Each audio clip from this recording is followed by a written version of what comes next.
I think I'm in love with chunky weight yarn because I just finished a blanket in less than 2 weeks. Granted, it is a baby blanket, but it's still a pretty nice size, and it just absolutely flew off my needles. Hi, my name is Emily, and I rediscovered my love for knitting about 3 years ago when we moved to Seattle from Ohio.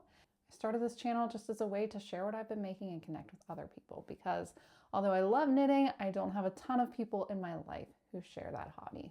So I'm happy that you're here. Today I have 2 finished objects, 1 new project, and an update on my mileage blanket, which I somehow completely forgot about last episode. So I cannot wait to show you. First off, let's see what this blanket looks like. I have finished at least the knitting on Baby's Favorite Blanket. This is a free pattern by Purl Soho. I started it on April 8th and I finished the knitting on April 21st. So I'm going to first show it to you. It is a very generous size. You'll notice that my ends are still hanging on. I'll explain that in a moment. It's kind of stretched out a little bit here, but I have one final step before this is completely finished. Last time I was right around here. So I had just gotten into the darker color green and I was finished with the lighter color. It was knit on the diagonal like so, all garter stitch, very simple pattern. But the final step, and the reason I left all my ends long, is to machine wash and dry it. So I'm kind of nervous about that.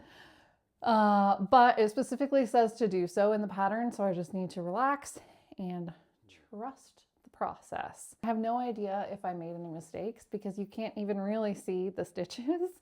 So I'm going to take that as a good thing and just assume that it's perfect.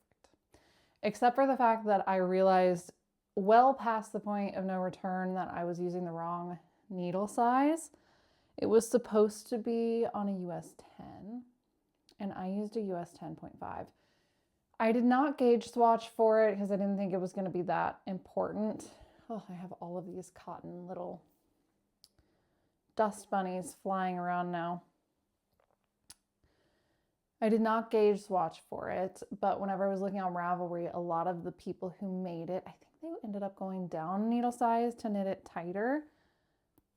I went in a different direction on accident, but it's perfectly fine and it's very soft and cozy. I will show you the yarn.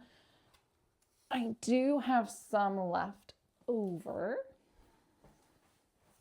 So I have a full ball, or full, whatever you would call this, 50 grams of the the pistachio color, the darker color, and a little bit left over of green tea, which is the lighter color, and then a partial skein of the darker color. So I'm going to hold this up close to the camera so you can see the yarn. Hopefully it will focus. There we go. It's very interesting. I've never worked with yarn like this before, but you can see there's a chain and then all these little cotton shaggy bits are just coming off of the chain. So this was a joy to knit, and now my next step, like I said, is just to get it washed and dried and in the mail. And this was, I did measure it or weigh it. This was about 640 grams out for April. So I am moving in the right direction as far as my in and out, more out than in goal for the year. Still not quite there yet, but April is looking good so far. My second finished object is my Bigfoot socks. So I got this yarn from Dye Mad Yarns when we were visiting home in Ohio a couple months ago. It's the Bigfoot colorway on their Chester sock base. I did just a basic vanilla sock, 9-inch circular, US size 1, 64 stitches, knit 2, purl 2 ribbing for the cuff. I think I did 20 rounds for the cuff, 60 rounds for the leg. And then normally I do a traditional heel flap and gusset. But this time I wanted to do a short row heel because I learned how to do that on my Stardew Valley socks, which I show in one of my first videos if you're curious about those. Very intense color work. These are not that, but I wanted to do another short row heel in a little bit different of a way. So on the Stardew Valley socks, I modified that pattern. It was written as a wrap and turn short row heel, and I am more familiar with German short rows, so I just kind of swapped them, modified the pattern, and did German short rows instead of wrap and turn. But on this one, once I got through all the decreases, like I had gotten down to my shortest short row, then I knit one full round and then a half round to get back to that point before I started increasing out. And that was supposed to help fill in any gaps. And I have a little bit of gapping, but nothing too bad. This one looks probably the best. So I think I still have some workshopping to do to find like the perfect short row method approach for my foot. I did not also add any increases at all in that area. So I probably need to figure that out if a short row heel is something that I want to continue doing. I love a heel flap and gusset. It does take a little extra time, and I was excited by how quickly a short row heel could be done. So I think I'll probably keep playing with it and decide. Each new pair of socks are different, so I don't always have to do it the same way. What else? Oh, I was unsure about if I would have any color pooling with this yarn, and I kind of wanted to avoid that. So for all the big vanilla sections, I did do helical knitting, and then I just switched to whichever one I was on for the heel and the toe. I also did these kind of in tandem with each other. So as far as yarn management, I wound it all up into one cake, and then I split that in half. And then for the helical knitting, I just pulled from the inside and the outside of the same skein. I got them both. They were just on separate 9-inch circulars. I had one in a to-go bag and one kind of on my rolling knitting cart for just any spare moment at home. And I got them both to the leg, and then my on-the-go bag got more use than my sitting at home bag. And I got that one through the heel, and then I just kept going, finished it off, and then I kind of just let the other one sit there for a while. I wasn't super worried about this project. I just wanted to have some vanilla knitting available if I needed it. And then I got kind of motivated to finish them up because we went to the movies last week to celebrate the end of spring break and my kids being at a bike camp all week in the rain, which they were super champs about. So I was motivated to get the second heel done so that I have vanilla knitting for the movies. Once I was through the heel, I was just kind of ready to have these wrapped up. So I love them. This was my 6th pair of socks for the year, which was my annual goal. Obviously it's only April, not even halfway through the year, so I need to take a look at that goal and adjust. Probably not going to increase it to 12, but I do know that I have at least 2 more pairs of socks that I want to make this year, and probably more. So I'm thinking that I will end up, I don't know, maybe around 10 pairs of socks by the end of the year. One goal is complete. Started these March 28th and I finished them April 21st. Now we have my new yarn and my new project. I bought some new yarn this week.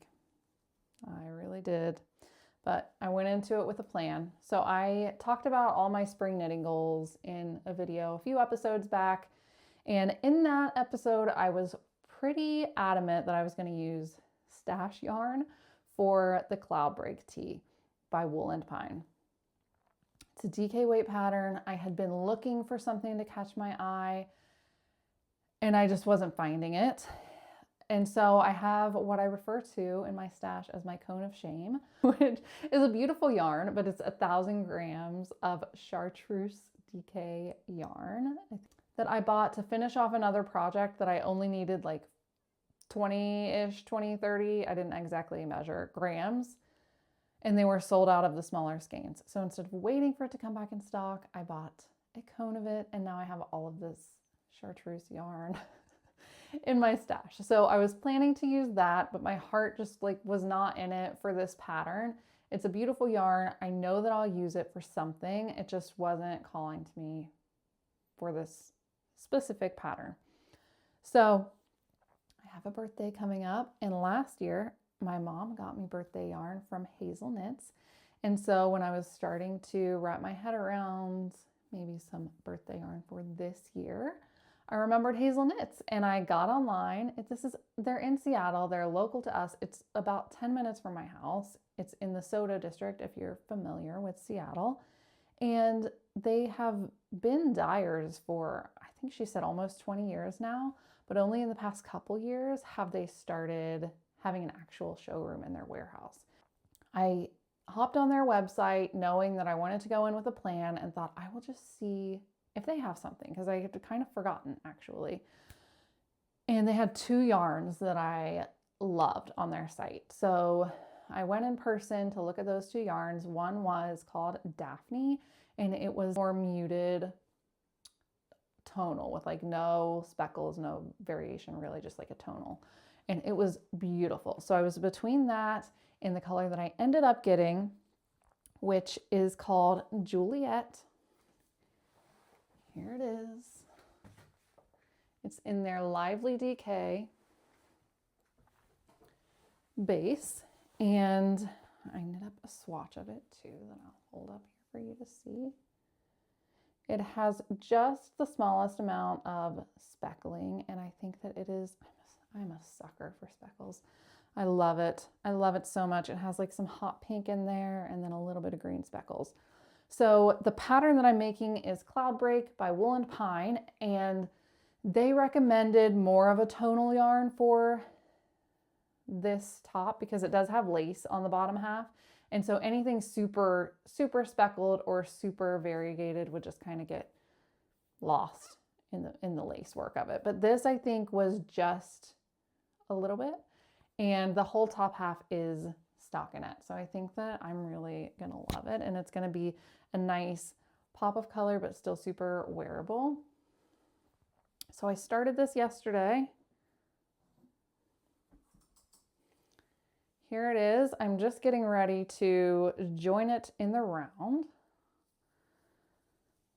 And so far the construction is pretty interesting. I think it's going to be a super quick knit, which I love. I got to start it twice because I messed it up the first time.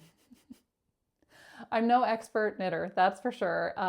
If you're here for expert tips, you will not find them, but you will find me learning as I go and telling you about the mistakes that I make along the way. But I realized about, I don't know, we'll call it 8 rows in, that I had been doing the completely 100% wrong increases the whole time.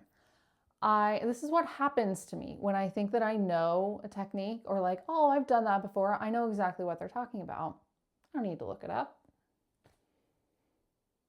I do need to look it up. So instead of doing what is probably the most basic increase, this is a paid for pattern, so I'm not going to get into super details, but this is just basic. Instead of doing a make one right and a make one left, I was doing right lifted increases and left lifted increases, which are both increases, but they're very different. And whenever you're increasing every row, it kind of matters because of the way that it's done. So I had a feeling whenever doing a lifted increase was so hard because I was essentially going into the last increase. Like it wasn't working. Things weren't making sense. But I just kept going. I thought, oh, this seems right. I'm doing it. I don't know about this pattern. It was user error, as it usually is. So whenever I got to a gaping hole on one of my increases, I thought, maybe I should just look it up on YouTube and just see. And I was doing the wrong one. I was doing a lifted increase, which is from another pattern that I've knit recently and just had that in my brain. other interesting thing about this construction so far is that it used a backwards loop cast on for the initial cast on. And the only time that I have done a backwards loop cast on is for like underarms, or whenever I'm adding on to knitting that's already there on the needles. So it was super easy, just something that I had never seen before, and it seems to have worked fine. So we'll see how it goes whenever it's time to pick up my stitches for the neckline. My birthday's in like 2 weeks, so my hope is that I can maybe have this done by then, and then that could be like a fun new annual thing, is that I make a birthday shirt for myself every year. Why not, right? Okay, I also swatched for my soft current tee. This is another pattern by Wool and Pine, and this is what I was initially planning to cast on first. So I made both swatches at the same time, not really sure what I would cast on first. And I'm probably going to end up knitting them both at the same time. I'm not going to wait to finish one to cast on the other. This one is yarn by Yarn Nouveau. It is their Seaside colorway and just their sock base. The base name is not coming to me. I think it's Bliss Sock, I believe. I just need to think through the logistics of timing whenever I cast this one on. I think I'm probably okay to cast it on soon, but I have one shorty set of ChiaoGoo needles, which is fine. They don't use the same size needles, but I only have one full set of cords. So this one, I think you start with like the left panel and then the right panel, and then do the back and probably join under the arms, which I've done that type of construction before. And so I'm probably okay to get that started and to the point where I join it in the round, while at the same time I just truck along on the body of this, try to get it as far as possible. And then when they're both to that point, I can kind of switch the cables and have the soft current tee be on the bigger continuous cable for the body, and use the smaller cables to go back and do the neckline and the ribbing of the cloud break tee. That's kind of what I'm thinking right now.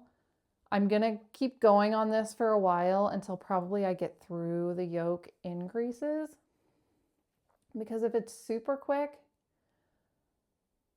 I might change everything I just said and get this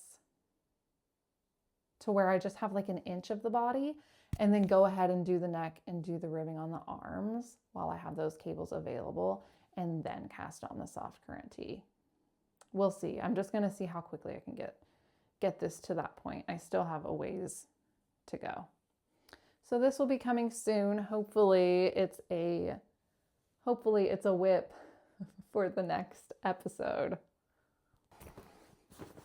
I completely forgot about my mileage blanket last week, which I'm keeping in this giant and wonderful bag from Flock Fiber Festival in 2024. It was one of their merch bags, and I love it a lot. It's perfect for blanket knitting.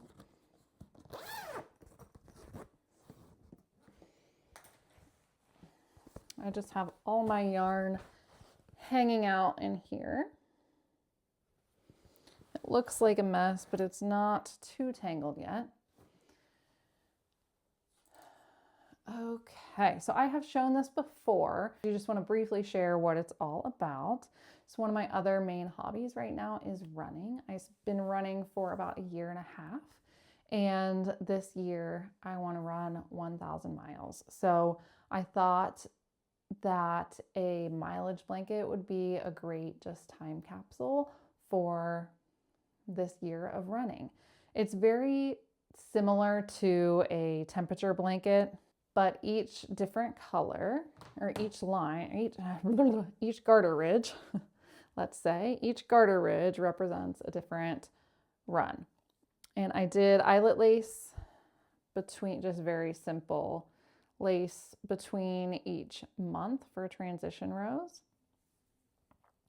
So whenever I showed this last, I was just getting into the transition rows from March to April. I didn't start this blanket until I think it was March. I can't remember if it was February or March. I could probably tell you because I have Ravelry pulled up here. Oh, it was almost the end of March. I started this March 20th. It all happened so fast. It wasn't on my radar at the beginning of the year. I just kind of had the idea at the end of March. And then I think from the idea to getting it on the needles was probably 2 to 3 days while I went through and did some organization and figured things out. So it is all knit in Knit Picks Swish DK that I have had in my stash for quite some time. And I'll show you my spreadsheet here. I took a picture of all the yarn that I had, laid it out, took a picture, and then I put each color name into a spreadsheet, and I used the little dropper tool for the color to get something kind of close to what the yarn color would be. And then I input all my runs at that point for, through March, whatever it was at the time. And I calculated which mileage I had run the most of so that I could assign my colors to where I could use the most of my stash. For example, I've run 5 miles 11 times so far this year, and I've run 14 miles 1 time. So I needed to make sure that that math was mathing with which colors I assigned to which. So then I have kept this spreadsheet going, and I have it formatted now to where whenever I put the day and the actual mileage in, it will round the mileage either up or down, whatever's closest, and then it will tell me what color it's supposed to be. And then I just put in whenever I have added it to the blanket, and this has the number of rows, which is 2 rows for a normal run, and then 4 rows if it's a transition row. And that's just keeping a running total of my blanket rows so that I can have some sort of an idea of how big it's going to be. Wow, that was a lot. That's probably the last time I'm going to go through the actual process. And from here on out, I think I'm just going to kind of share the runs that have happened since I talked about it last. I might talk about it every week. It might not show up every episode. We'll just kind of see how it goes, how I'm feeling that day. But first up is 1 mile run. That is the Cobblestone Heather. And then on April 4th, I ran 7 miles, which is the Orange Allspice. And then after that, on the 6th, I ran 4 miles, which is Nutmeg Heather. From there, I had 2 back-to-back 5-mile runs, and that is the Wonderland Heather color. And then this one is the longest run I've ever taken in my life. It was 14 miles, and that color is Serrano, which is very appropriate. I did try to make sure that the long runs, like 12, 13, 14, 15, are bright, happy colors and not like a boring, lame color for whenever I get to add them in. It should feel exciting because it was an accomplishment for me. So after the 14 miler, I had 2 miles, which is the green pea pod, and then another 5-mile Wonderland Heather. And then lastly is a 13-mile run, which is the color Throne, which I also really like the name of that for 13 miles. Here it is from a distance. I'm curious to see how big it will get. It might end up being more of a wrap or a blanket like this. We'll see. I'm weaving in the ends as I go. I just need to go back and trim this up, and then I'll probably at the end do an I-cord border. Wanted to bring out my jelly roll blanket. I have not shown this on here yet because it has been kind of in hibernation for quite some time. It is a scrappy blanket that has a little bit of yarn from probably every project that I've made since I started knitting again that had leftovers. It's in a bag by Fiber Hustle. This is called a chip basket. And I got this from Flock Fiber Festival a few years ago. I'm using US size 5, 3.75 millimeters. These are Signature Needle Arts, which is no longer in business, but may be coming back. And then I also have one of these things in here for whenever I have a strip going and I have it on hold. Yeah, I'll just use this to keep the stitches on hold and secure. So I think I have 7 strips done. I started this May 13th of 2024. And I have, oh, okay, let's see. Maybe I can hold it up this way. It's pretty long, but I'm going to be working on this probably forever. I have quite a bit of scraps that need to go in here. I just kind of have had other things going on, and I wanted to wait until I finished up a good bit of things to have scraps to add in so that everything's in here just once. Most of my existing scraps, like the ones that I worked on bookmarks for, are already in this blanket, and I still had leftovers. I'm using trying to use around 5 grams, depending on what I have. If I have less than that, no big deal. If I have more than that, I'll just kind of depend on how much I have left. Some of these, this one, I think I just used everything that I had left. It was probably a little more than 5 grams, but I wanted to just use up that yarn so that I wasn't left with 2 or 3 grams. There's not really any rhyme or reason to that, but I'm excited to bring this back out. Maybe I will start doing Scrappy Sundays again. I used to do that and it was a lot of fun. That's all of the knitting that I have to talk about. And now I kind of just wanted to yap because I have been reading a lot and watching a lot on TV and I just want somebody to talk to about all of it. Also, we just went to the Mariners game, which was my first time ever going to a Mariners game. And it actually happened to be the same day that they were doing Stitch and Pitch, which is like a knitting, crochet, whatever community event at the Mariners game. I wasn't a part of that. We just got regular tickets, but there were whole sections at the game of knitters, crocheters, all sitting together working on their crafts. And then they also had a few yarn shops that had booths. I did go to those. I didn't buy anything there, but it was just so cool to see that. And I don't know, the fiber community out here is awesome. But we just went last minute. We had no plans to go to the game. It was the same day that we went to Hazel Knits. We were on our way back home and decided to stop by the water to get lunch at a place that's right by the ferry. And parking was packed, so we were about to just forget about it. And then a spot opened up right in front of us. We grabbed the spot and then we go to the restaurant. The line is so long because the ferry had just gotten there and everyone's getting off the ferry and getting in line for food. So we were like, oh, let's just forget it. And then looked, the ferry was leaving in 3 minutes and we're like, well, let's just go downtown and we can get food downtown. We don't have, it was the last day of spring break, our final hurrah.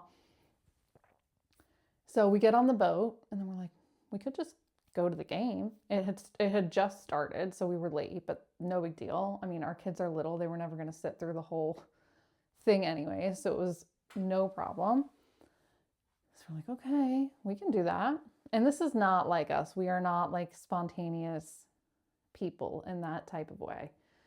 But we just went for it and we got tickets and we walked from downtown to the stadium and had the best time. My kids were eating candy, they had cotton candy, hot dogs, French fries, the works. They were like living their best lives and they had so much fun. They were dancing and singing to the music and it was just a really great time. Oh, they had ice cream. They had all the fun. All the fun was had. It was just a wonderful, wonderful day. And I'm glad that we got to do that. And it matched up with Stitch and Pitch, which was cool. Reading though, I have just finished The Correspondent by Virginia Evans. And it was so good. I had been seeing a lot about it on Instagram, of course, people saying that it was a great read. People that I know, not just like influencers, but people that I know and like take their recommendations for a lot. Had a lot of great things to say about it. So I read it and I loved it. I was worried it was going to be a little bit slow, but it actually captured my interest in a way that I didn't expect. And I finished it and I was fine. I was like emotional about it, but I didn't cry in the moment. I was just kind of dissociated, went on about my day. And then the next day I was sitting on the couch and I just started thinking about the book and all of the topics that are covered in it. And I just had a full like 5-minute crying session about this book. It just makes me emotional to think about. But it was really good. It's about without giving too much away, it's about this older lady. I think she's 70 at the time that the book starts. And she has been writing letters to all of these people throughout her life. People that she knows, people that she doesn't know, authors, celebrities, her family members, everyone. Like, it's how she communicates and connects with people is through letter writing. So this whole book is a series of, it's just all letters that she writes from, I think, the time she's 70 through over 12 years. It spans a huge length of time, and so many things happen and come up from her past and relationships, and it's just really good. So I highly recommend it. And I did see that it's going to be a movie, which is kind of interesting. I think it might be a little bit of a boring movie. I'm not sure how that will work, but I'll be there for it. I will watch it. I started it on April 7th and I finished it April 21st, which, if you had asked me 3 years ago, I would say, wow, that took me a really long time to read that, because I used to read multiple books a week. But now I typically am just reading before I go to bed, and I fall asleep so fast. I'm lucky if I can get through 2 pages before I'm asleep. So the fact that I finished this in 3 weeks is pretty impressive. Or is that 2 weeks? 2 weeks? Yeah, pretty fast for me these days. After I finished The Correspondent, I started this book that all of my library holds come up at the exact same time. It never fails. It never fails. I could have months of no library holds becoming available, and then one by one, they all come up. And there's no physical possible way that I could read all of them in time, but I certainly try. So this one is kind of fun. This is Patty Lyon's Knitting Bag of Tricks. And I had such an aha moment on like within the first 10 pages. It just made me laugh reading this, because I feel like I'm exactly like she's personally writing this book to me, looking me in the eyeballs and writing this book to me. Because a lot of what she talks about in the beginning, again, I just started it, so I don't know too much yet, but is how whenever you start learning to knit, I learned to knit on YouTube, for example, and you watch a tutorial and it's like, do this, do this, do this, do this. And you do it and you get the product, and that's great. But you aren't really understanding what you're actually doing. And that is so true for me. Case in point, the increases I was talking about with this shirt that I'm making. On page 13 of the book, she says, at its most fundamental, a knit stitch is a loop pulled through a loop, and a purl stitch is a loop pushed through a loop. And I think my brain exploded, because I had never thought about it that way before. And it's so simple. And I don't know, my mind was just blown. So that was page 13. So I'm sure that I will have a lot more aha moments to come in this book, but I will let you know how it goes and what I think. TV wise, we just finished Shrinking. We just got all caught up on Shrinking. We had started, I think it's season 3 now, just wrapped up. We had started it whenever they were releasing weekly, and my husband and I are just not, we can't handle that type of anticipation. So we put it on pause and waited until all the episodes were out, and we just went back and finished it, and it was so good. That was another one that has me usually in tears by the end. Not always in a bad way, just in it's kind of like Ted Lasso, where it's just like a heartwarming, feel-good show, but you feel the whole spectrum of emotions throughout an episode. And Shrinking's a little more heart-wrenching, I think, than Ted Lasso usually was. Just the subject matter is a little heavier. But it's just one of my favorite shows. It's wonderful. So we finished that off, and then we needed a little bit of a palate cleanser. So we're watching season 1 of The Office, which is our go-to. Whenever we haven't watched in a while, we'll go back and watch that. And then once we're ready for something serious again, we're going to pick back up with The Pitt. That's another one where we started the newest season and then can't handle the waiting. So we're going to wait till it's all out, which it probably is by now, and go back and binge it. And the only other thing I really have going on right now is my half marathon training. So I'm just finishing up a training block. I have always been a solo runner until January of this year. I started running with a group because I've been a little isolated since we moved to Seattle, and I wanted to just get out into community with people who enjoy doing something that I enjoy doing. We have a shared interest, and we're out experiencing community together. So I started running with a group in January, and we have been training together for a half marathon. Everyone's doing different races, and I haven't signed up for one yet. I am kind of in an interesting stage of life where just like logistically, I don't know if it is realistic for me to travel even within the region for an organized race right now. So I have a couple that I'm thinking of. One is the Tacoma City Half Marathon on May 3rd, which would be right before my birthday, which would be a fun way to celebrate.